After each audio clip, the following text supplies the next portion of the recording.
একবার উহুদ যুদ্ধে রাসূল সাল্লাল্লাহু আলাইহি ওয়াসাল্লাম মারা গেছেন এরকম একটা গুজব রটে। সো উহুদ যুদ্ধ হচ্ছে ইসলামের ইতিহাসের একমাত্র যুদ্ধ যেটাতে মুসলিমরা প্রায় পরাজিত হয়ে যাচ্ছে এরকম একটা অবস্থা।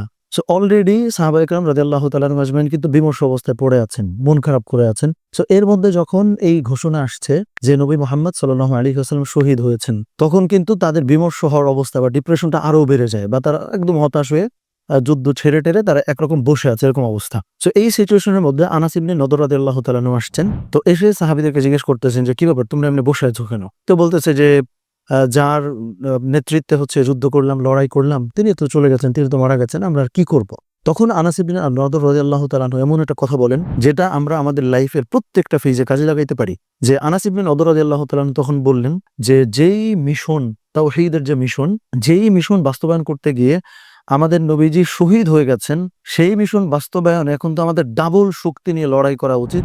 প্রয়োজনে আমরাও জীবন দিয়ে দিব। আমাদের জীবন রাইখে তো কোনো লাভ নাই।" সো এই কথা বলে আনাস ইবনে নদর রাদিয়াল্লাহু তাআলা আনহু তিনি কিন্তু একদম উহুদ যুদ্ধের একদম ভেতরে শত্রুদের মধ্যে চলে যান এবং হাদিসের মধ্যে আসছে যে আনাস ইবনে নদর রাদিয়াল্লাহু তাআলা আনহু তিনি শহীদও হন এবং তার গায়ে ৮০ টা আঘাতের চিহ্ন ছিল।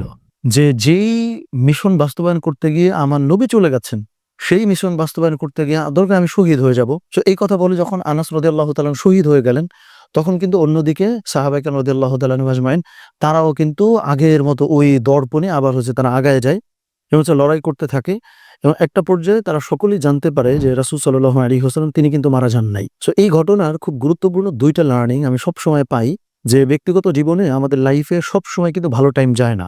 সো ধরা যাক আমি পরীক্ষায় খারাপ করছি। যেমন গতকাল যে এক্সামটা ছিল আমি ওখানে খুব খারাপ করছি।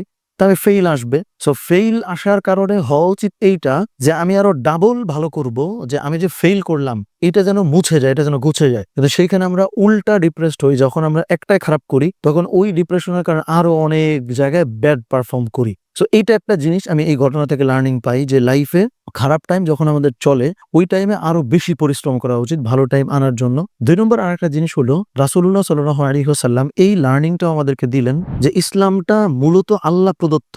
রাসূল সাল্লাল্লাহু আলাইহি ওয়াসাল্লাম প্রদত্ত কিন্তু না। সেইজন্য নবীজি চলে গেছেন কিন্তু ইসলামের যে ধারা সেটা কিন্তু অব্যাহত রাখতে হতো। আনাস ইবনে নদর রাদিয়াল্লাহু তাআলা আনহু এটাও বললেন। এইটার আরেকটা খুব সুন্দর উদাহরণ হইল রাসূল সাল্লাল্লাহু আলাইহি ওয়াসাল্লাম যখন মারা যান তখন কিন্তু অনেক সাহাবী এই কথা বলতে আরম্ভ করে যে আমরা যাকাত দিব না। মানে তারা কিন্তু মুসলিম। তারা বলতেছে আমরা যাকাত দিব না। তারা বলতে হচ্ছে যে আমরা এই কাজ করব না। কারণ নবী মুহাম্মদ তিনি তো মারা গেছেন। তখন আবু বকর রাদিয়াল্লাহু তাআলা আনহু, ওমর রাদিয়াল্লাহু তাআলা আনহু মানে একদম টপ লেভেলের যে সাহাবায়ে কেরাম রাদিয়াল্লাহু তাআলা আজমাইন ছিলেন, তারা কিন্তু এইটা বলতে শুরু করে যে তোমরা কি আল্লাহর ইসলাম মানতা নাকি মুহাম্মাদের ইসলাম মানতা? তখন এইভাবে করে আবার হচ্ছে ইসলামটার একরকম পুনর্জন্ম টাইপের হয়। সো এই পুরো ঘটনা রাসূল সাল্লাল্লাহু আলাইহি ওয়াসাল্লামের মৃত্যুর যে গুজব, এইখান থেকে এই ২ টা লার্নিং আমরা পাই যে লাইফে খারাপ করা মানে পরিশ্রমের মাত্রা বাড়ায় দেওয়া। কবরের চিন্তায় নামাজ কালাম ছাড়ার মতো করা যাবে না। ২ নম্বর আরেকটা ব্যাপার হইল যে ইসলাম আমরা যেটা মানি এইটা নির্দিষ্ট কোনো ব্যক্তি ডিপেন্ডেন্ট না। বরং এটা আল্লাহর তরফ থেকে আমাদেরকে দেয়া হয়েছে।